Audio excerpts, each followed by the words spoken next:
All right. Well, we're just going to get started. All right. So, welcome to the Real Read Book Club. Um, Happy holidays. So, tonight we're discussing All This Time by Jay Clark. It's cool, Brandy. Thank you for coming. Uh, All This Time by Jay Clark. So, here's just my opening reflection. And usually, what happens is I give my impression and then invite the panel up, and then they can talk about it. So I just want to say to everybody, this book was surprising, right? I'm just thinking it's a college love story, a romance. I'm thinking this is a romance novel. I FAFO'd, and this shit was spicy as hell, but it wasn't just spice. It's layered. Um, Jay Clark does a really great job of giving messy human emotions, a human love story, themes of listening to yourself, pursuing your desires, and how living for others can actually destroy your joy. So the story is about Michelle, who's torn between family, faith, and her own feelings. And Osarion, I hope I'm saying that right. He is steady, he's emotional, and he is a soft place for her to land that she didn't even know she needed. And I say all of this to say, like, there are some scenes in here that are so intimate, right? And not sexually intimate, right? Like as he's helping her take down her hair or, washing each other in the shower. Like these intimate moments are freaking amazing, right? And so there's a line somewhere where he asks her, "How do you feel with me?" And she says, "Secure and content," or something like that. Listen, safety and security is where it's at in a relationship, right? Like we would do things we never thought we would do if we felt safe and secure. And so that's so important. And so to watch this non-sexual intimacy amongst these young people were so sweet. I loved it, right? I loved it. So there's cultural clashes, there's religion and repression, there's emotional healing and safety. And so we get to see what it looks like when someone finally makes space for you and you allow yourself to use that space for growth, right? So definitely thinking this was a college romance and this shit, was great. And the spicy was good, right? Like we just came off like the other story, the spicy was good, but this was just vulgar and just, anyway. So that is my high level. Welcome in, Ashley. Welcome in, user 30. Yep. Welcome in. All right. I'm going to invite Sateria up and the author and Natasha, and we are going to talk about it.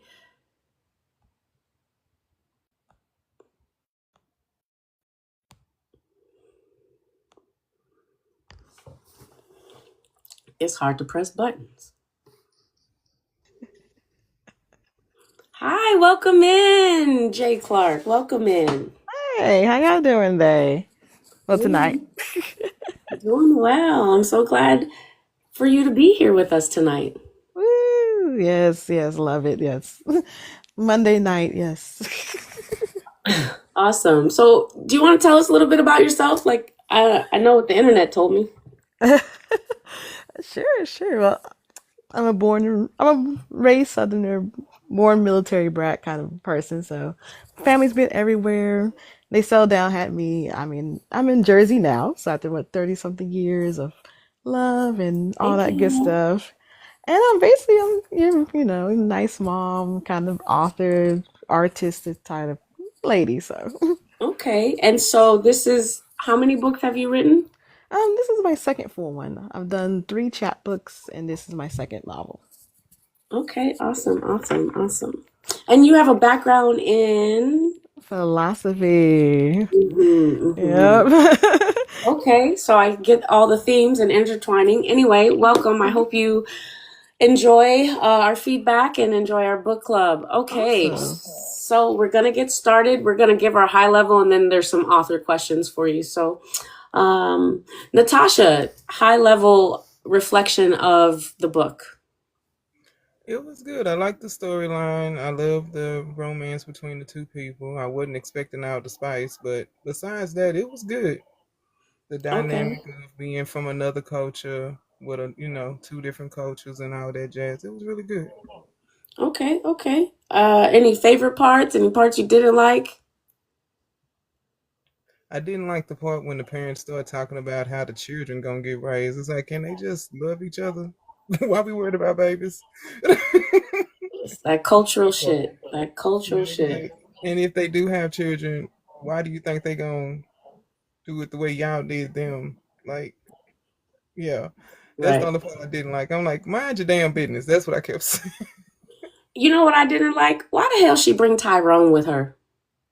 Yeah, Why? that too. You could have left his ass at Tech. Why Yeah, bring this like? And also, I mean, listen, 10 inches is. I mean, there's foot longers out here. Like, what is Tyrone yeah. doing to people? I just don't Put him understand. in the But hospital apparently. I mean, but why? Like, that's just the epitome of you just got a big member and you ain't knowing what you're doing with. But yeah, why is you Exactly. fucking You up the can't make people wombs of take it all at women? once. Golly. Okay, okay, okay. Sateria, what say you? Hi. Oh God, help me. Hold on. I just woke up. Okay. I get my thoughts together. I, for the most part, yeah, I really did enjoy The standard. the story. I did like the relationship between Oshi and Michelle. Um, I really could have did without Tyrone, but I know there's niggas out there like him. Only thing smart about Tyrone was the size of his membrane. Tyrone was a fucking dumbass. Yeah, Lisa needed her ass beat, and she ain't beat Lisa ass like she should have. Did you notice how we ain't heard shit about Lisa after the hospital and she was like, you slept with Lisa? We ain't hear shit about Lisa else. She was X'd the fuck out. Yeah, Lisa needed her ass beat.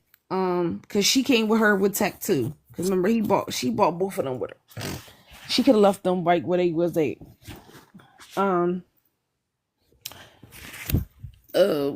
The dad irked the shit out of me.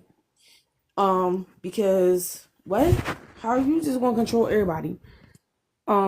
I mean, Then to but find is out he that put not her a in a theme of damn. black parents or religious shit? Like, I was like, No, it's not even. It's. I don't think it's a black parent thing. I think it's an ultra religious thing because okay, to put her in a camp, you traumatize her for the rest of her life, and that's not fair. rest Just of because her she's doing life. what she naturally wants to do, and that's explore her body, because these ultra religious types don't believe in exploring yourself and doing what's natural to your body. Like, what the hell? You Right. And coming? this It's trauma, natural. like the trauma, listen, this is what turns people off from organized religion or things like that because Exactly. the shame that like she can't even enjoy herself because and that's what happens with trauma. You get the person doing the thing to you, but after some time, they don't even have to do it anymore. You do it to yourself.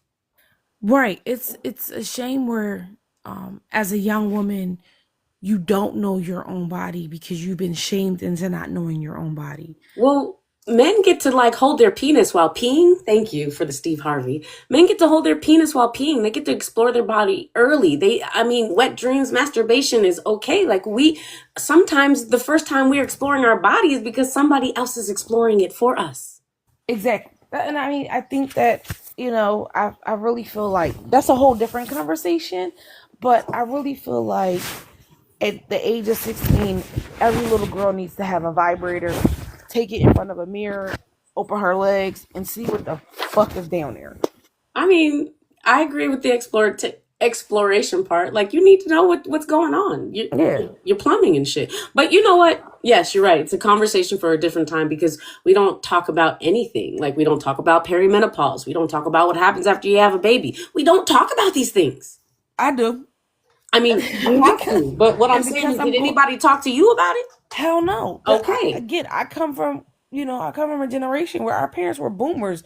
It was, what happens in the house stays in the house. And that's how kids got passed around to their family members.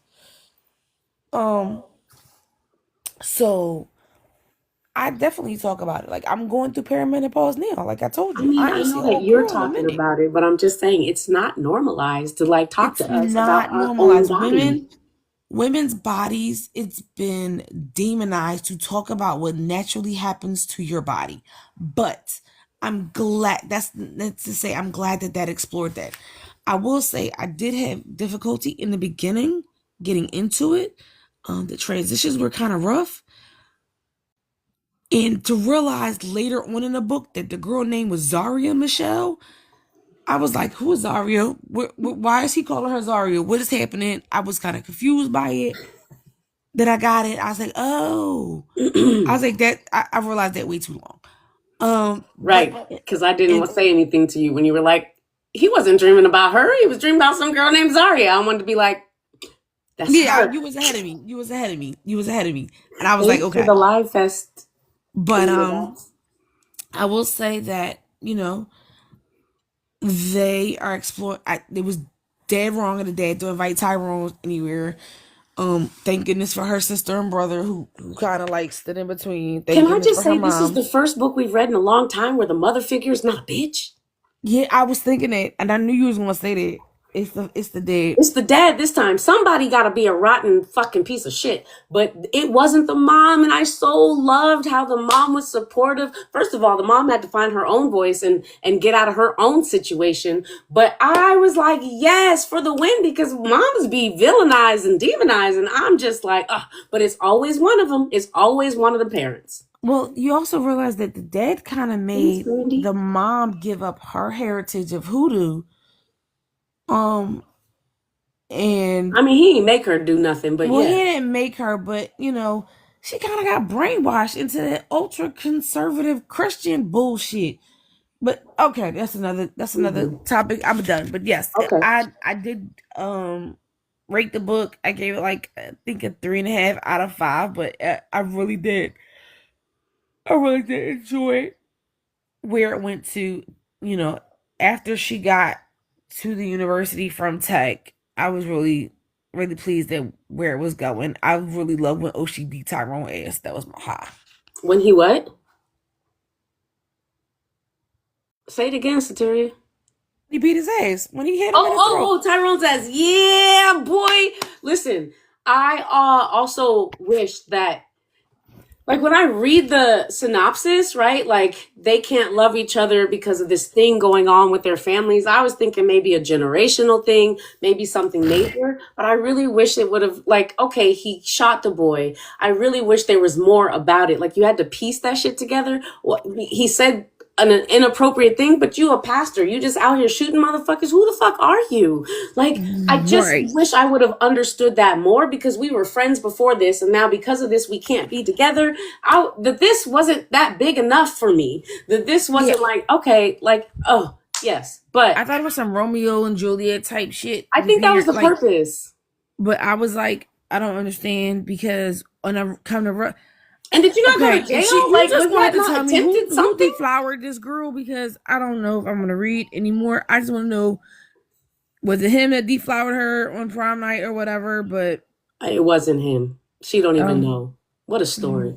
You went to purity camp, got traumatized. Then your first time, I mean, that just fucked up the first time. First time is in a masquerade costume, drunk, don't remember the shit. Like, but also she got to repeat the shit. If you don't know, I mean, her brother knew for whatever reason, but you don't know. Like, I've erased coochie coupons before. Like, that didn't happen. yeah, it's but Okay. Well, we gonna get into these questions, but Jay Clark, anything you want to tell us about where you were coming from, what inspired this book? I see you say nice feedback, so I'm glad that you like that. Hi, Bambi, welcome in. Hey, the thing is, I do. Well, I'm a Southern at heart, and I do have a religious Christian background. So I'm a PK myself. So some of it's actually from lived experience, and some of it's just exaggerated experience. But we know people that actually like this in real life somewhere. Mm-hmm. Like, if you're around the churches, you know these people. So it's kind of like taken from that space as well. And it's something they don't talk about very often. I mean, you talk about it in a way that's like, it happened, but it's not explored. So I really wanted to explore it deeply in the context of a romance.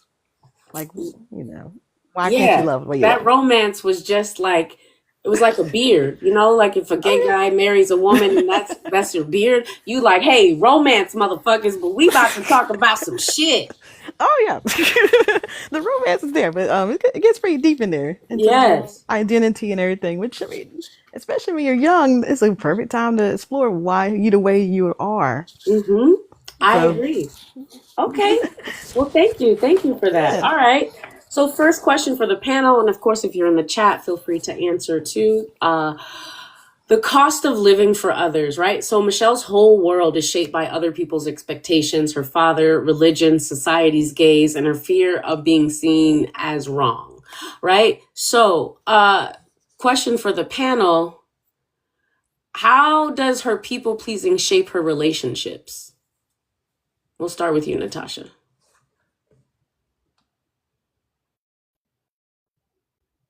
You on? It was not. It wasn't poking. Going. So for me, the people pleasing for her was she wasn't letting herself be herself. She was there trying to be the good Christian girl, so to speak. Mm-hmm. Her So how did it story. shape her other relationships, like with Tyrone or Lisa or She wasn't doing nothing with Tyrone, and then he figured, well, I'm gonna get me some from somewhere else, because she like, I don't want to do that because it goes against my religion and what have you. And I but I think also she think let she wasn't people. into him. Yeah, I don't think she was either because she acted like, I don't give a damn, do what you do, I'm gonna do me, you do you. He And then was the chick that got put in the hospital for her thing, I don't even. She should have whooped her ass, but I see why she didn't because it wasn't no feels there. So right, but you you also got your ass whooped anyway. So yeah, she basically got whooped anyway. So what more could she do to her? So I think because of her fact that she was trying to people please, it kept her from actually seeing the reality of what the girl did to him and what Tyrone did to her. It just kept her in a bubble. Like, ah, thank you, Brandy. Like, right, you do right, you. I'm not gonna do it. So go ahead. You got to get it from somewhere, right? right. So sorry, I'm going to change the question a little bit. The question is going to be because I want to take it out of the book. What's the cost of living to please others? What is the cost of living to please others instead of yourself? Like, what cost do people pay when they live that way? I feel it's your freedom.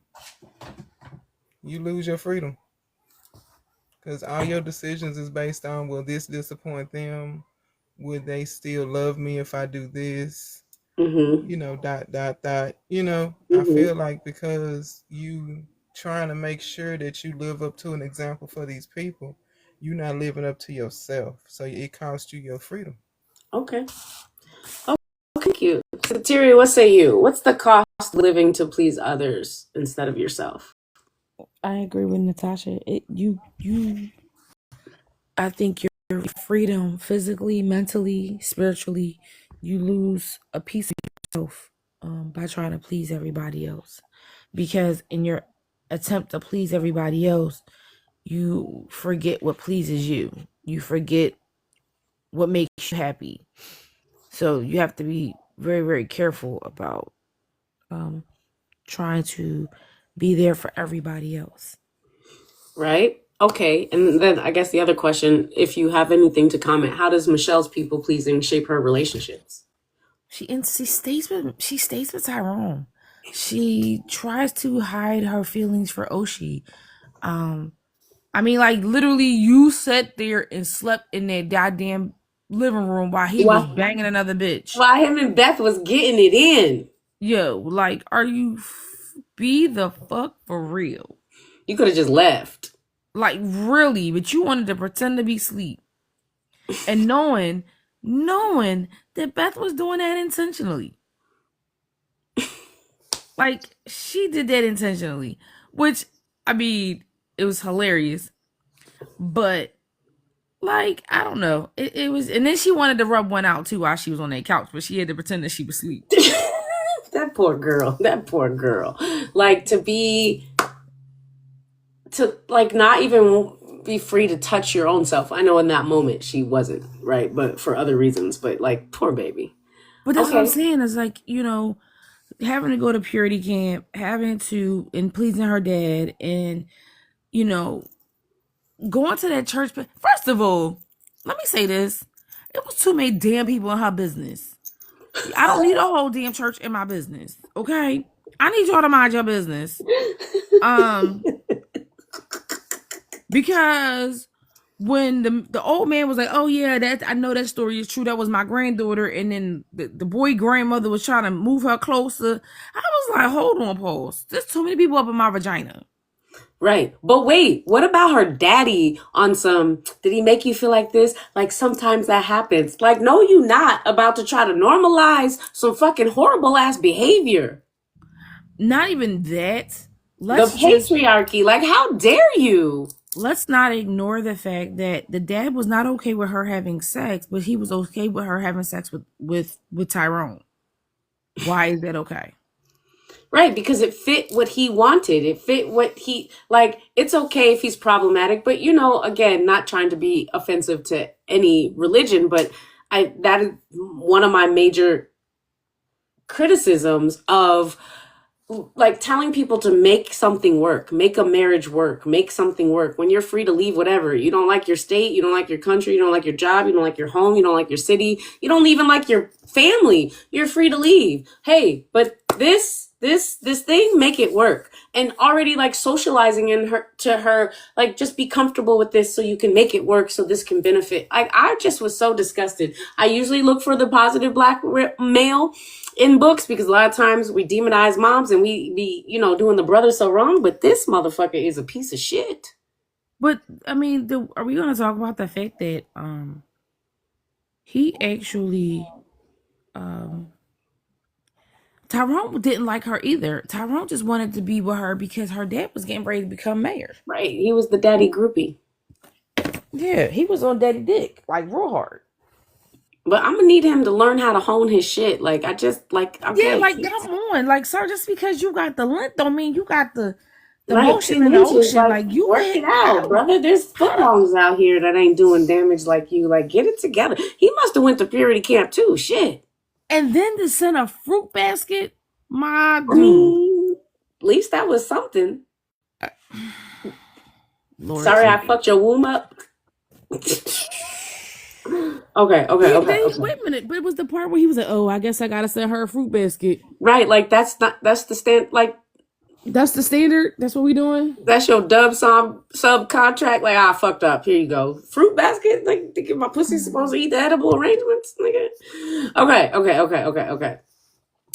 For the author, when you kind of already shared some, but it was a question I was going to ask. When you wrote Michelle's struggle with her father and faith, were you drawing from any real conversations about how organized religion can sometimes harm or limit self-expression? A bit of it. I mean, not all of it, obviously, because it's exaggerated to the point of almost being like too much. But a bit of, I mean, it's in older people, especially in the church, they definitely like bust like, hey, you act a certain way as a woman, and this is the way you act, and this is the right way to act. And I'm like, why? Because I'm the pastor's daughter. What are you gonna do? Kick me out of church if I ask a question? Mm-hmm. You could try, but like, I'm like, why I gotta do this? Why do I have to do that? Why must I accept this and that? So a bit of it actually was from real life and just pushed, to a fictional level. But I'm like, why do we accept one thing for women instead of a multitude? Right? Men could be a multitude of things and still be in the church. Why can't I? Okay, love that. Also, when I was looking into the book, I had to look up the acronym BMA BMAM. Is that it? BDSM? No, not BDSM. Black woman, Asian male. Oh yes, the acronym. Yeah. Yeah, BWAM. Yes. Yeah, I don't know what I said, but that's what BWA. You try to get there. hmm You I try was to like, get there. what is this? Hey, the Soapy Filmmaker, welcome to book club. So I had to look that up. So I want to ask you because I also am a military brat, and I was raised in Asia. Were you raised in Asia? Did you live in Asia? No, my dad went to Korea, and that was Okay. before I was born. I never got the chance to travel to Korea. Okay. So where did you pull this, like, is there French? Like you got these people speaking Japanese and French up in here. You got these cultures clashing. Was there anything personal to you? It's a bit. I mean, the Creole part a little bit. I have some distant relatives that actually are Creole in New Orleans, hmm so I know French and English actually. Okay. Yeah, je parle français. All right. C'est comme ça, right? Like just enough. Okay. And just people I've met, international students and things of that nature, and other people I've met. I mean, I've met people from different cultures. Okay, okay. You didn't miss everything, boo. We just kind of started. Did you read the book? Do you need to come up on panel? Okay, so next question. Intimacy, healing, and emotional safety. Am I saying this character's name right? Osarion? Or say the man name. Oh, Sirion, yeah. So when she calls him, is it Oti? Asi? Osi, yes, Osi. Osi. It's You over there Osi. speaking French? I don't know what she said in the comments. She's just trying Japanese was like it's too like Oc. It's like it's pronunciated in a odd way because I'm Southern. So Okay. All right. So Osarion gives Michelle space to heal, right? Not just physically, but emotionally, right? And I think that's really rare. A lot of times, well, yeah, we need to feel safe and comfortable, right? I said that was like my favorite quote in the book when, he's seeing that she's sexual, but she's having trouble with intimacy. Like, that hits, right? Because a lot of times people can be sexual but have issues with intimacy. And I will say that there's like certain things I can't do because it's way too intimate, right? But I can have sex all day, right? So he being able to recognize that, number one, is clutch, right? And then giving her the space to, like, we could take it slow, or we can do these things, or I want you to become comfortable. Like, I just feel like that was amazing. And so the question for the panel is, what do you think about the book and how it handled intimacy as healing instead of just lust? We'll start with you, Natasha.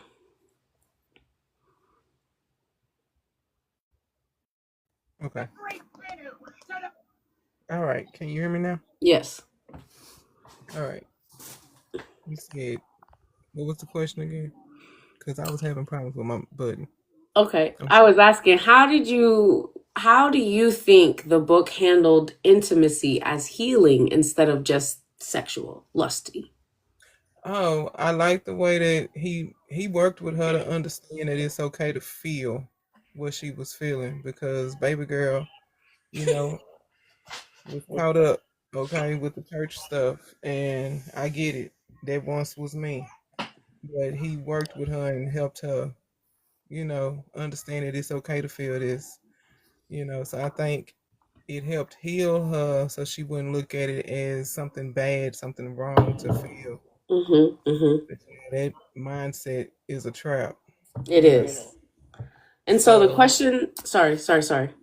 oh, go ahead. This follow-up question to you and those in the chat, how important is the feeling of safety, emotional safety, physical safety, mental safety in a relationship for you?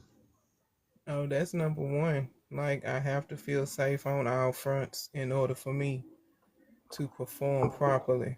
Because if I'm not feeling safe, that means I'm worried. If I'm worried, I can't perform.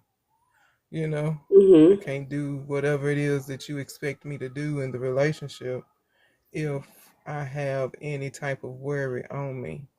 Okay.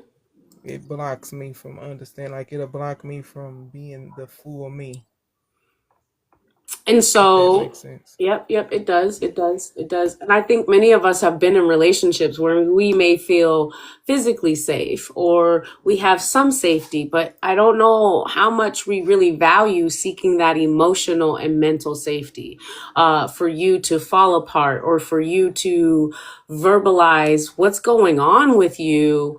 Yeah, I will say, even for myself, I don't know. I might have felt emotionally safe like one or two times. I've definitely have entertained more than one or two relationships, but that emotional safety, like, I don't know, like, I think I would step over 10 inches to deal with someone who could provide that kind of safety. I think it's missing.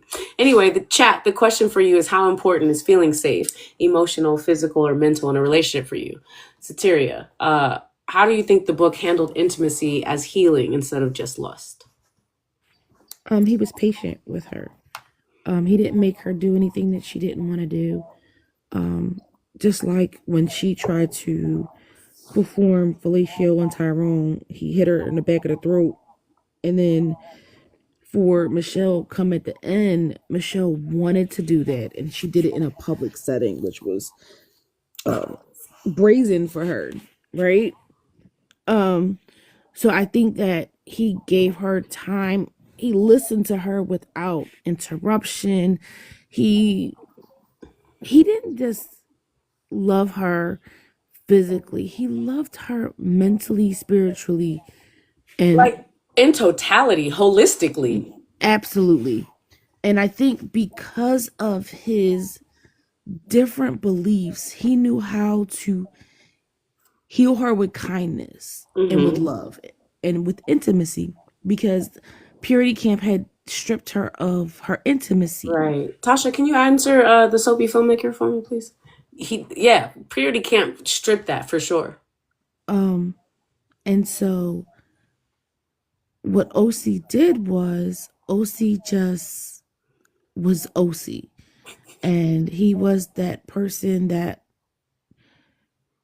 he was just her person. And he was able to be that person even as they transitioned their relationship. So I would absolutely agree. And so being patient is key. And I think a lot of times, like accountability, people are more apt to give the accountability when they can agree, right? Like, oh, I did say that kind of fucked up, or I could have done that better. But when they don't agree with how their behavior has impacted you, it's kind of hesitant.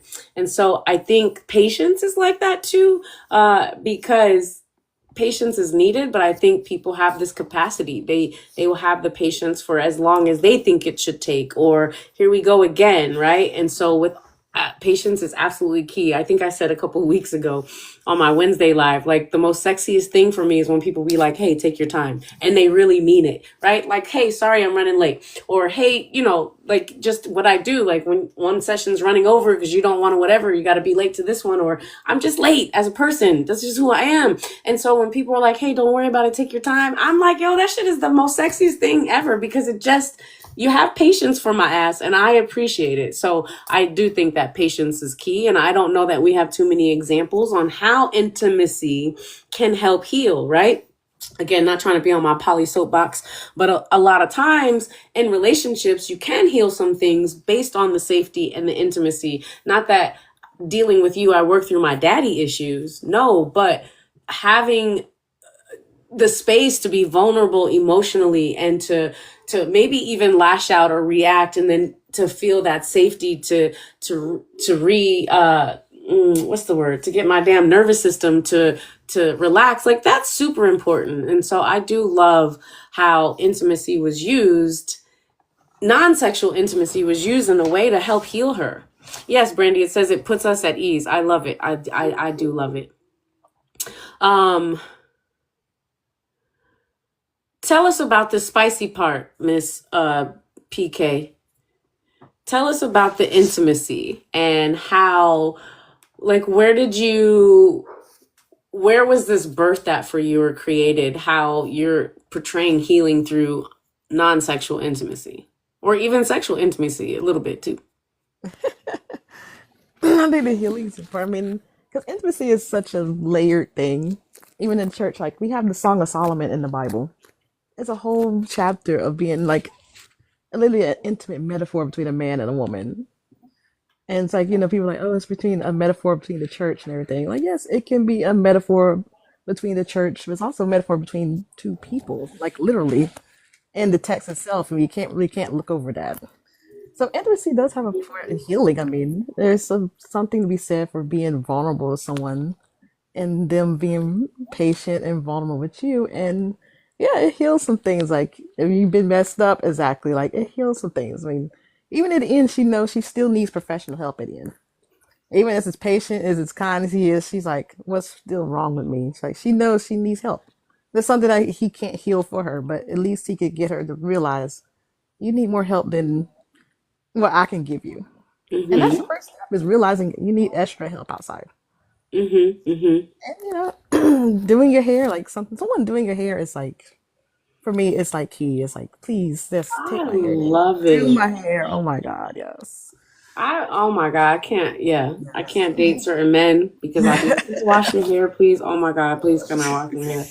Oh Yes. my God, yes. And I just love those intimate ass scenes because Hmm. that is so clutch. Like, this man helped her take down her twist out. Now, mind you, it was her natural hair, and that was great. But like he was, I love it. Yeah, he tried. He's like, I'm here, I'm trying. He's He's like, like, and then the took it conditioner, down. right? And then, Yeah.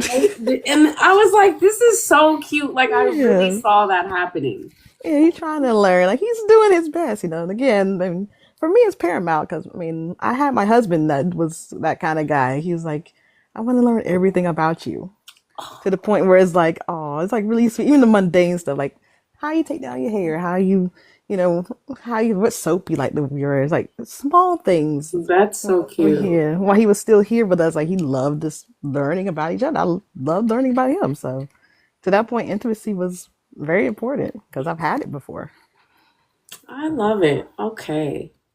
Okay, what about y'all in the chat? What's your favorite, well, also the panel, what's your favorite int- non-sexual intimacy activity or thing to do? Whether it could be anything, but what is something like you really love to do that's non-sexual that helps you feel connected to your partner? What say you, Natasha? Mine is. Can you hear me? Yeah, Okay, be glowing now. Mine is when we cook together. Like when I we. love that. Yes. Okay, thank you. What say you, Sateria? I have to be honest. I do. So what's the question? What is your favorite non-sexual intimacy activity? Oh, personally, Yes. I don't know. I Ma'am. don't. I really don't know because I like to be touched, but I don't like to be touched. Like but Okay, so we look the examples in the book, him helping her take down her hair or showering yeah, I don't together. see, yeah, that's too much Natasha touching said me. cook I know there's examples in the book. I love that for him. Natasha said cooking. The No, but I don't Sophie want you filmmaker says intellectual discussions. None of that? to. I like to have my feet rubbed. Maybe no, it's too much touching. I don't know because I just no What's your love language? gifts. Receiving them? Is that the love Yes, language you speak also? yeah. Do you like giving gifts?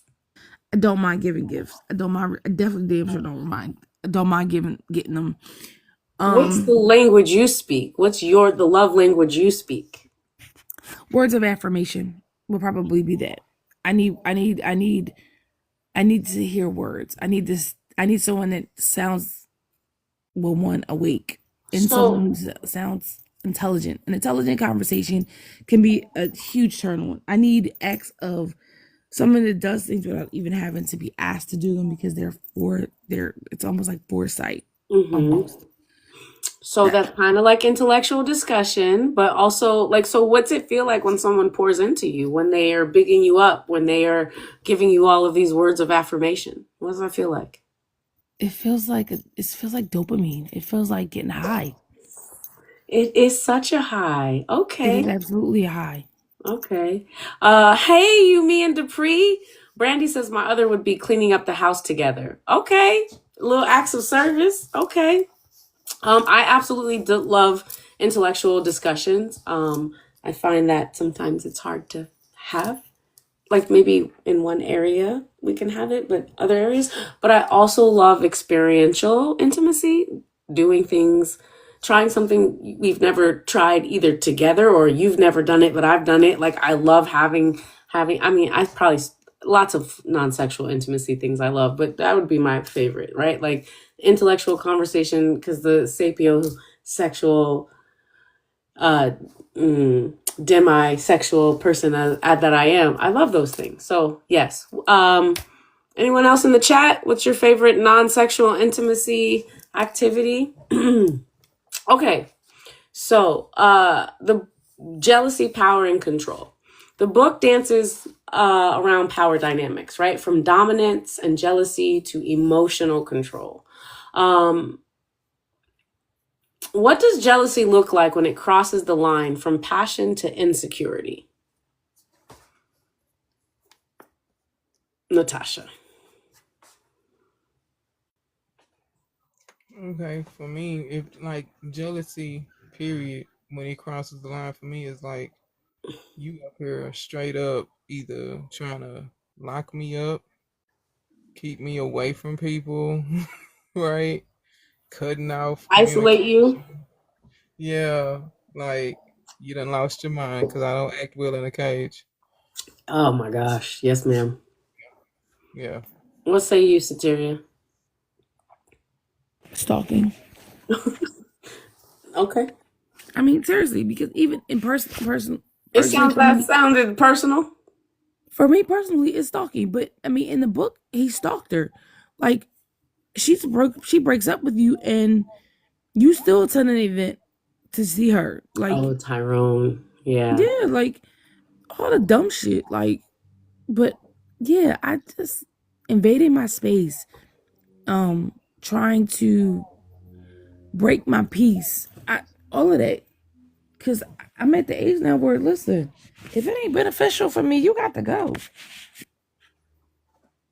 Yeah. Okay.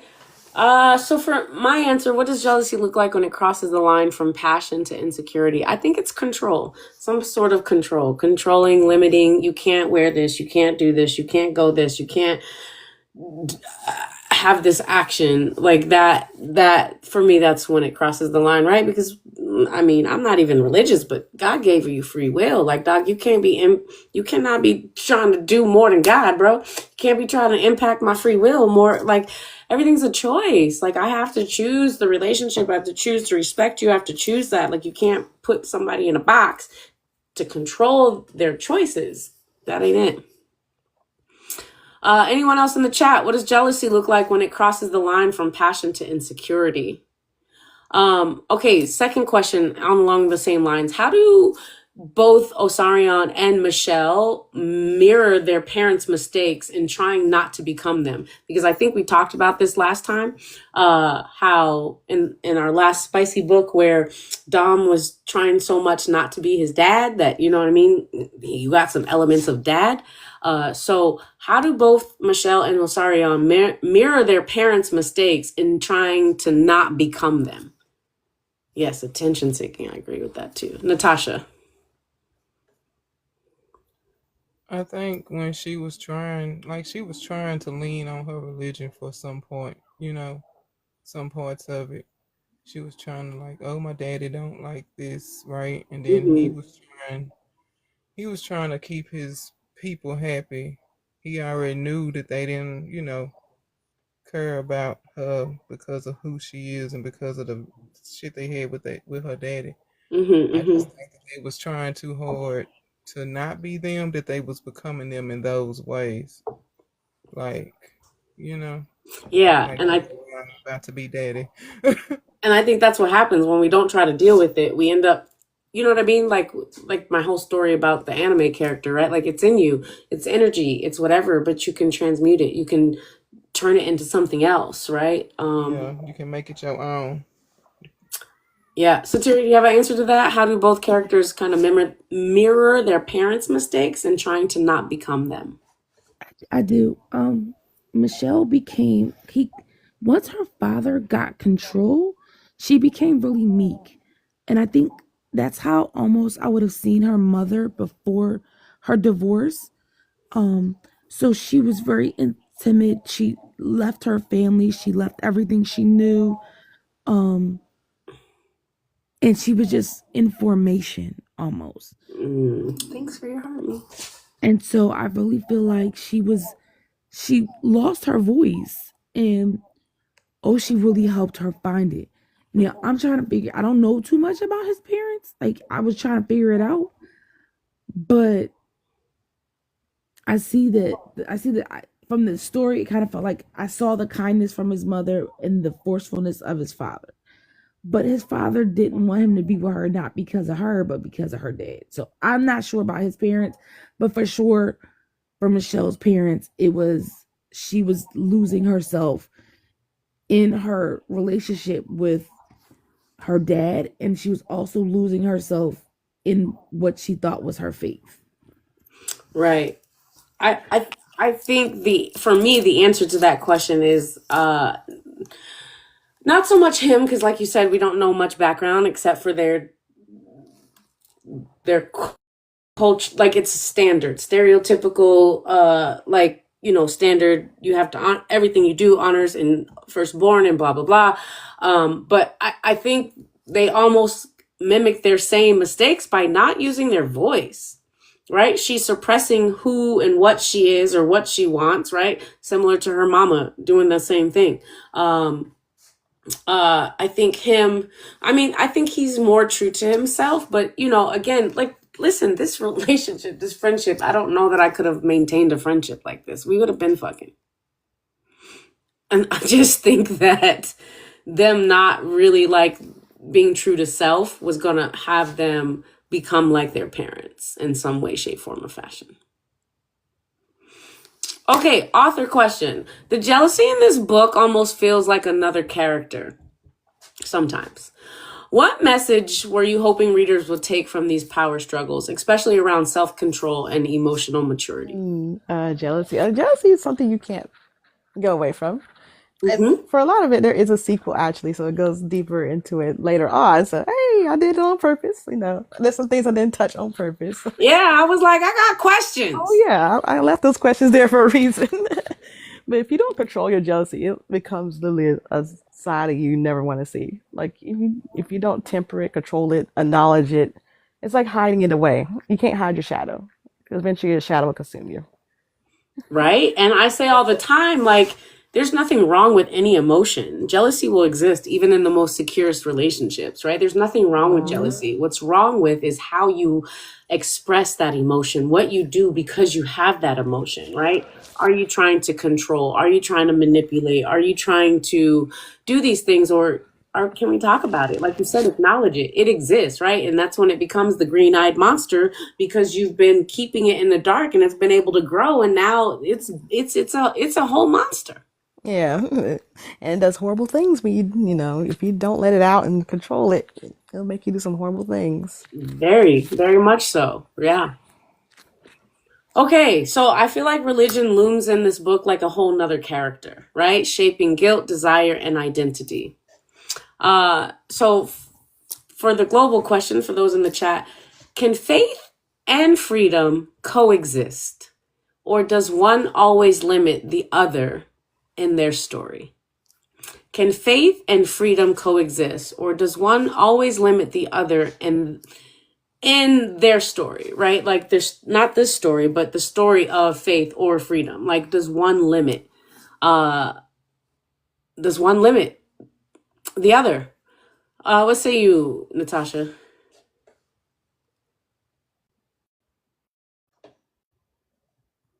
I don't know I'm about what's to going call on. you Gentleman Jay tonight. Look at here. I am not in the car, ma'am. Don't even do it. Okay. Now, what was the question again? So you threw me off. Probably heard what I said. What was the question again? You threw me off. Look at here, Jacob. Okay. Can Okay. faith and freedom coexist, or does one always limit the other? I think faith for most people is off of belief. It's not off of being free. When you truly free, the faith you get from that is the freedom. You don't have to believe in anything. You just know what you know, and you move through it with security and grace. So, Okay. I mean, you could have freedom with faith, but it depends. What is your faith? Is it in Right. yourself? Right. Or is it in religion? Is it based from a book that somebody told you to read? You catch what I'm saying? Yeah, what the Like, faith is in. I get it. Okay, so Nitaverse. Natasha been having technical difficulties this whole book club. And she'd be like, can you hear me now? Can you hear me? And listen, this is about the third time. And I was like, I'm about to call you Gentleman Jay. get that heifer. Okay. Soteria, what say you? Can faith and freedom coexist? Yes, but it has to be a mutual respect. Okay. I do like when Natasha was saying it depends on what you have faith in. Uh, Yes, but so again, that goes with the respect. It's like, listen, I really, I the way he believes what he believes, and he does his own. Um, he has his altars. I don't want to call them altars, but I'm gonna call them altars. Okay, he has his little statues, and I don't want to be disrespectful to oh, his anybody. shrine. That's the word I'm looking for. His Hmm. shrines. He doesn't disrespect her religion, Not at and all. she knows that he has his shrines, and she does not disrespect his shrines. She allows him to believe what she believes, but ultimately, it's the love that has them connected. So if you are respectful of what I do, who knows? Right. I wasn't laughing at you. Sorry. The little audio, not the little, hold on. The table read that I'll be a part of, the book club one that I've been trying to get you to go to. Anyway, next Thursday we're gonna run it from episode 1 to episode 3, so stay tuned. Anyway, it's about a book club. It's a psychological thriller, and Jacob, Right. like she made spaghetti, if you understand what I'm saying. I remember this. I Right. remember And you so talking he about has that. now a shrine. And so when you said Oh shrine, Lord. the author, the writer, director is in here. She's like, not a shrine.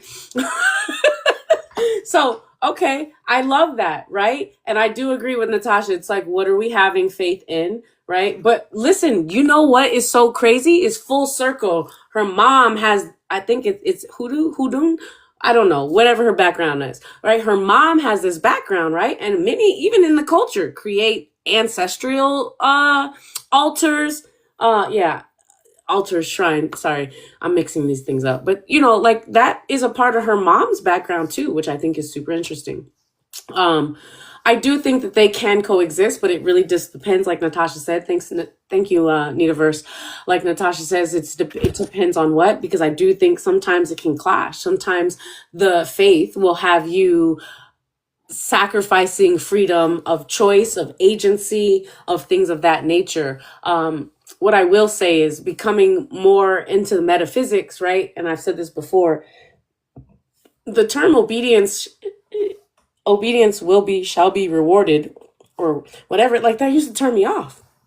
But the more and more I understand about self and listening to self and finding the answers from within, I love this term now, right? Obedience will be rewarded, right? When yourself says no, don't go there, don't do that, don't whatever, like that is being rewarded, because rejection is protection, right? You being told no means don't go there, like it's harmful to you. And if you obey that, if you obey self, then you're rewarded, versus how many times are we disobeying self and we're told that's not it, and we're like, I don't know, let me try it anyway, when the writing's on the wall and we're like, I'm gonna push through, it doesn't matter, when we're seeing a hella red flags and we're like, maybe those are yellow, right? So I do think that those things can exist, but it depends on what it is, because one can absolutely limit the other. I think in a lot of things there are parameters, right? Parameters about behavior and things of that nature. So, but freedom, right? And having free will and just freedom, I think, is something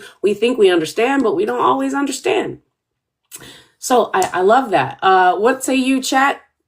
And the question for the author. So this book shows both the comfort and harm religion can bring, right? With her going to purity camp and the controllingness of dad. What conversations do you hope readers, especially women raised in strict faith traditions, have after reading this? I guess the conversation is like, what am I willing to give up for this faith? How is it beneficial to me? And if I practice this faith, what does it look like? Because a lot of times faith is passed down. Religion is Mm-hmm. passed down, from family to family. You don't really think about what you do. My grandma went to church. Your mom goes to church. You go to church. Your Mm-hmm. kids go to church, right? It's a community. It's also just something you don't really think about doing unless you have to question it or something tragic happens. It's like, wait, why did this happen in my life? No, now I got to go and research answers for it. Now you're questioning yourself. So I just wanted to be able to question yourself, even for yes or no, no matter the answer. Because again, it's not bad to have faith, right? even especially in Christianity, because I'm the pastor's daughter. It's not bad in and of itself. It's what you do with it and how it's affecting you and what you give up with it. That could be Hey, to the bad. right. I agree wholeheartedly. Okay. So, is there anything else you want to tell us about the book? I mean, did we hit things? Did we capture what you were trying to say or portray? Because this was a good layered story. I will say that. I mean, the spiciness was great, but like all of the other things, I just love the way people communicate. Well, not people, but her, Michelle and Osarian. I love the way they communicated. I love seeing her thoughts. Like it kind of reminded me of like Issa Rae, Awkward Black Girl, or Insecure. Like you hear what she's thinking and then you know what she's saying. Like, so is there, did we hit some things? Did we Yeah. capture some things? You got a lot of the themes. I'm nice and pleased. I'm like a lot of the themes of a lot of the obvious ones: faith, friendship, religion, intimacy. Self-expression is always there. Like, I'm like, it's good. It's good. Like the characters, Tyrone, bless his heart. Like, even the characters themselves are fun, but he touched on a lot of the good stuff. So I'm good. I'm good. I'm pleased. I mean, I'm writing a sequel, so Okay, the story's not sequel. over. Okay. So a lot of unanswered questions probably will Because be I need to answered. know what is this dark shit she's seeing? What is this dark thing he needed to tell her about, but he Yeah. didn't really tell her about? Like, is this her roots, her hoodoo roots coming and showing her some shit? She got to be. I mean, what? Hey, again, you can't repress everything, right? Some things come around. You never know how to come Right. around, right? And I feel like that dark, mysterious type, like it's just so appealing. Like what you got over there, you suppressing. What you got over there, you trying to transmute.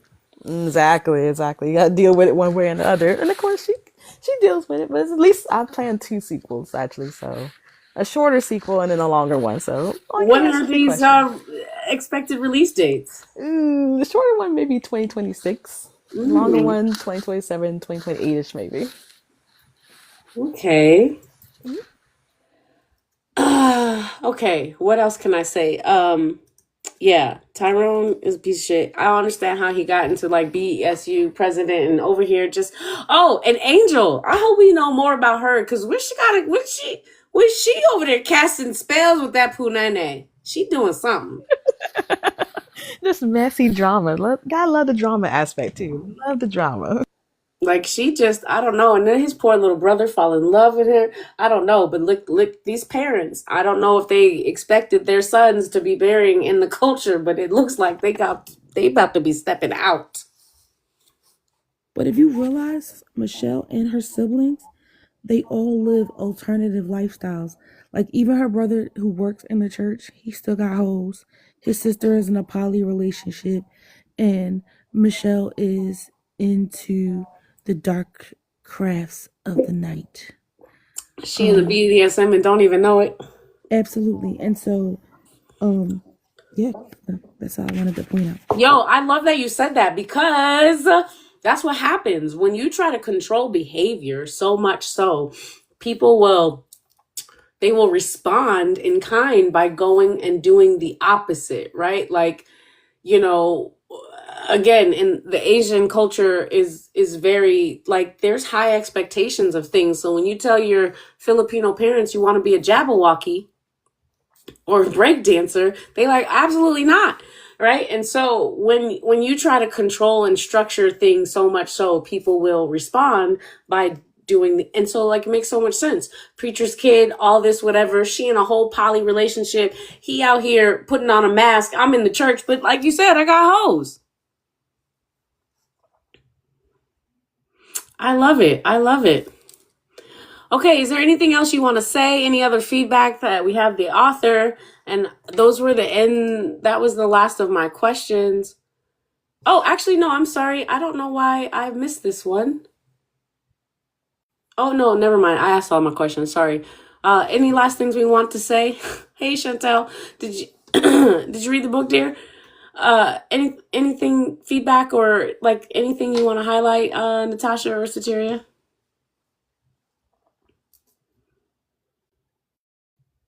Y'all both on mute. I know. I was trying to hit the button. It's all kind of gentleman Jays out here tonight. There you I go. can't. There you go. She don't even know who you're talking about. I know. Ew. I'm just petty. I know. I can't think of anything at the moment, but I keep dozing off, so I don't know. I'm not being very useful tonight. That's all right. Oh yeah, we got Miss Retrograde up in the house. Gentleman, JKLM. Y'all wrong. Listen, you have anything? I like the story. I really don't have nothing else to add, but it was good. Yeah, I did too. It was unexpected, right? Because we didn't expect it to be spicy, and I was like, goddamn, goddamn, goddamn, holy shit! Listen, I was in here with earbuds in talking to small children, and I'm like, wait a minute. I'm looking Yeah, at don't do the that. you hear this? I had to run in the room and go mute it real quick. Like, wait a minute, let me pause you and do this tonight while they're in the bed. Because my God. That's what I'm saying. And as I was telling folks before everybody got here, I wasn't ready for the spicy. I wasn't ready Yeah. for the spicy, but I it wasn't was ready at spicy. Love All the up in spice. this. Yes. Yo, I ain't never treat my best friend like that because I swear to God, from the first paragraph, she was rubbing one out Yo, this friendship was inappropriate, right? Like, so if you it ever was think that men and inappropriate. women This can was be friends, do not read this book. Because Yeah, these no. motherfuckers have been friends, but they are in love with each other. And because the sins of their fathers, like this man. Oh, and what about repression for this motherfucker, pastor? Now you over here pew-pewing people? Because what? My gosh. But then you got this girlfriend that swear that you won't get married. I was like, there's so much. I don't know. But Beth was like, we got an understanding. Okay, so you know you ain't the one. You just the one for right now. I don't know. I just know that this relationship was highly inappropriate from the start because I ain't never rubbed one out while I was talking to my best friend. Like I never. Like, I've been friends with males. I don't know that I've seen their member. She know what his member look like. We exchanging things. Like he sent her a picture of his member. Like that's what I was saying. Like I haven't had friends before. Right, you gave me an X-rated planner. Like everybody, like y'all just prolonging the inevitable. Get together already. Hey, the Standard 81 podcast. Like, did you read the book? You need to come on the panel. We need to hear your thoughts. Is this your people's, Jay Clark? Put him on the panel. Oh, okay. I'm gonna blindly put somebody on the panel, girl. Yeah. Okay. It's your fault if he acts It's a- fool, and I gotta. Well, first of all, I want to hear Mill's perspective on this. Yes. And I'm going to try and stay awake for it. Okay, the Standard. You should have been up in here, bro. I offered you. Did you see the invite, sir? Okay. And I know, Brandy, you have something to say. We're gonna get to you in a minute. The Standard. What's up? I ain't seen you answer no questions or nothing.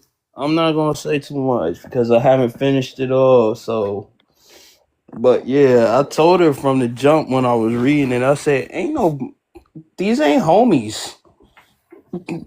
At all. These ain't homies. At all. I ain't never. I got plenty of female friends, and I told her the female friends that I didn't. They friends now, but what they doing is not what I do with the homies. I'm not. I don't know nothing about that. Here's a calendar with some stuff in it. My dick. I don't know what that was about. Right. I mean, I agree with y'all with the whole Tyrone thing. I was on his side for a hot minute, but then it was like, I can't rock with you no more. So what was the straw for you and Tyrone? You was walking with him until what? Cheating. Cheating? Not putting a bitch in the hospital? I'm sorry. Well, yeah, that tied into it. Not being forcefully with his. I don't know how to use my stick. Yeah, I mean that all ties in, but Okay. it was just the cheating. It It was was like, something yo, bad. bro, like you coming at your man and then you cheated. Okay. I can't rock with you no more. Sir, what is your? So wait a minute, Ultimate. I got a question. So you telling me that Tyrone was dumb as a rock, and you rocked with him at some point at all? Like if that's the way you feel about Tyrone, that's the way you feel about Tyrone. I didn't have no qualms with some of the stuff he said. We But gonna listen and not judge Sateria. No, I you can judge all judge the if you time. want to Motherfucker. because I I tell you judge that all the all the time. time. I'm a judge. I'm going to judge. I want to understand how we was rocking, because here's the thing. All right, I'm gonna listen. I'm gonna listen, No, and I'm go gonna judge ahead. Say what to you got to myself. say because I like to hear difference of opinion. Trust me. Because listen, I really don't think that. They about to drag you. Go ahead. I mean, like, No, it's cool, but I think that Tyrone was raised by his grandmother, I think. And right. so he had this mentality that men do this and that's it. But he Hmm. made that his personality. And because he had this big member, all he knew how to do was put it in. There was no Okay. romance, there was nothing. And because he was dumb as a rock and didn't know and had this big member, he just thought that's all that there was. But But his you are first also talking to a man. Okay. I So let me elaborate just a little bit though. I mean, like the part of the reason I enjoyed the book is because it was shaped in reality. Because the reality is, and I'm hating to say this, You know like Tyrone. some of the ladies y'all be getting with dudes that really only know how to use their member. Let's just be real. Then later on you figure out it's like, okay, that's not really what I need. I need this, I need that. Woo doo woo doo woo doo woo doo woo. That window. And that's cool. I ain't got no problem with that. Ty, however, was just that dude. He was tall. He was everything aesthetically Right? that 6 feet, most 10 inches, blah, like blah, most blah. most asked for. And then you found out he was complete garbage, and then that's when the regret comes in. I'm like, yeah, that's rooted in reality. That's straight up what happens. And Okay, I'm I like, see. okay, so I mean, some of the stuff he said I could rock with. I can see how he's garbage. I'm not saying that he wasn't garbage, but it's like, Okay. oh, I see it. I see Right. how this is rooted in reality. It's like, okay, but the other stuff was, yeah, it kind of got like real juicy real fast. I was like, Mm-hmm. what in the world happened with it? What's going on with old girl? What's going on with old boy? And why y'all sneaking around? Why don't y'all just get with each other? Ma Dukes was the one that was like, yo, y'all finally did the deed. And I was like, I love those candid ass conversations from both sides. You finally do that? You ain't put your mouth on the lollipop yet, girl. I was like, yeah, yes. say less. I was like, what? Ma Dukes is tripping. But it was cool. The book is cool. The book is cool. It's definitely a good read. A lot of visual aid. My mind is definitely too stimulated at times. Okay, let me ask you a question because you was here. You ain't answer. What's your favorite? What is your favorite non-sexual intimacy activity?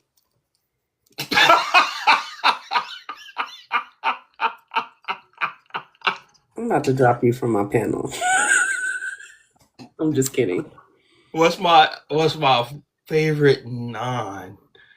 Intimacy. We had this whole conversation about intimacy and how the intimacy was healing and all of these things. I don't know. Maybe you wasn't here, but intimacy. What's your most non-sexual intimacy? Like, what is that activity for you? I would say quality time. Just give me your time.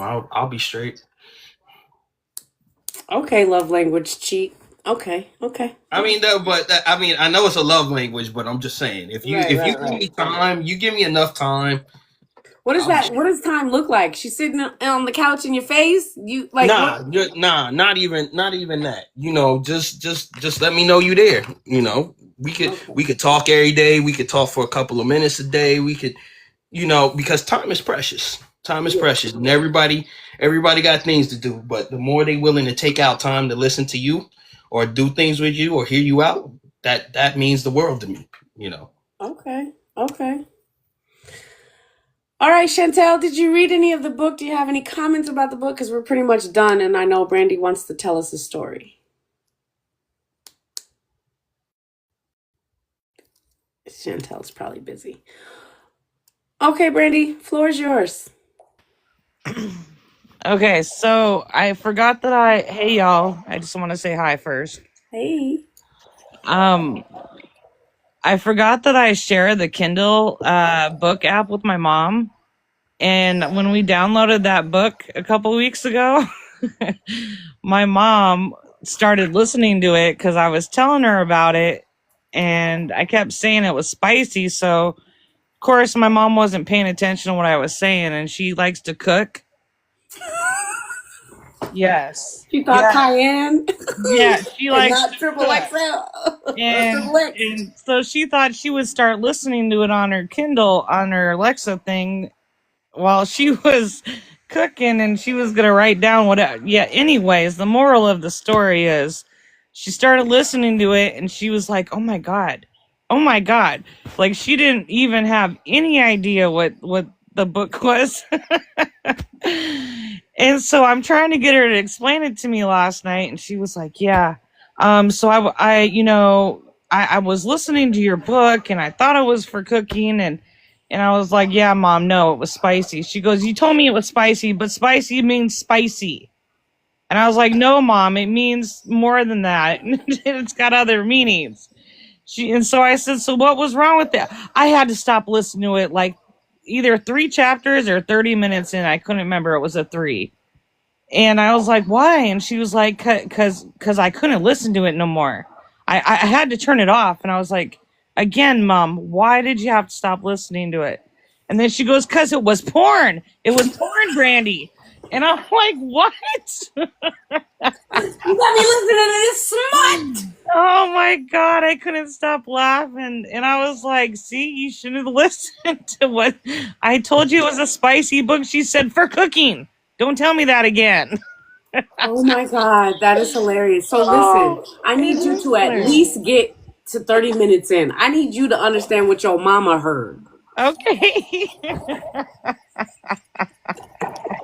Because I want you to troll your mama. So, Mama, you Okay. didn't want to know what happened with it? Did he use the ropes? You didn't want to know? Well, because you know how y'all were talking about, like, we didn't get taught these things growing up or, talked about anything. We had to learn how to use tampons ourselves and pads and just everything. Nobody talked about nothing.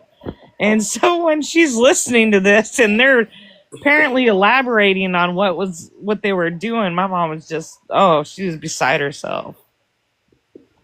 Yeah, so that was my story. Hope y'all like that one.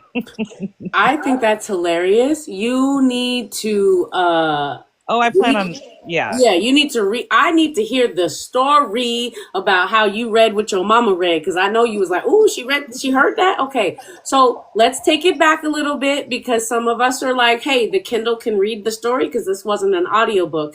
I feel like the assistive devices, I don't know, author or someone well versed, how does the Kindle read to you the story? Okay, so on your Alexa app, you can have your Kindle books hook through it, and so you can. What you do is then once you get your Kindle app like through your Alexa connected, you just tell Alexa play, read this book, and my mom's got like a ton of audiobooks.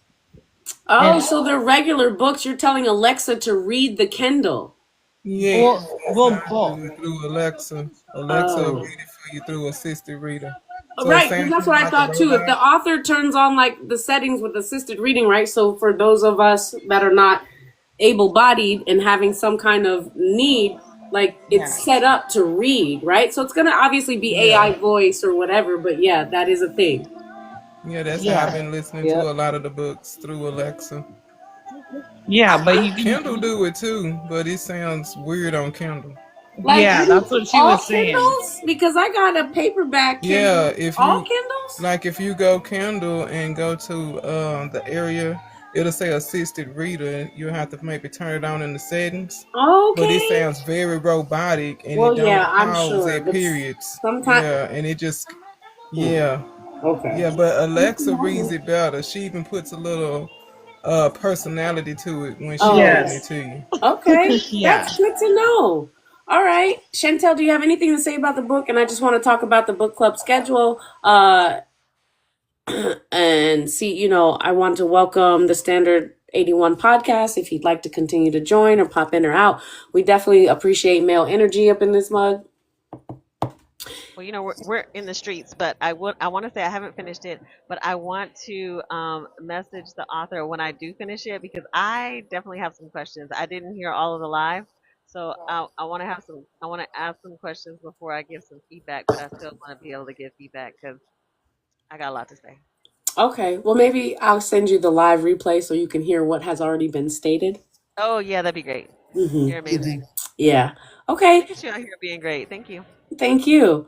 Okay, so really quick, I just want to talk about the schedule for book club. Everyone is welcome to participate. I would welcome that. So next Monday, Jenna Water. Whoa, hold on. I've been having some Jesus juice. Caldwell, Jenna Yes, thank you. Caldwell. Jenna Caldwell, Still Waters. Listen, if you don't see my face ever again, I want you to see my face next Monday. I want you to listen, read, Alexa-ish the book. Please, I want to talk about it. I feel like the discussion will be great. All I ask you to do is not read what the book is about, just read the book, right?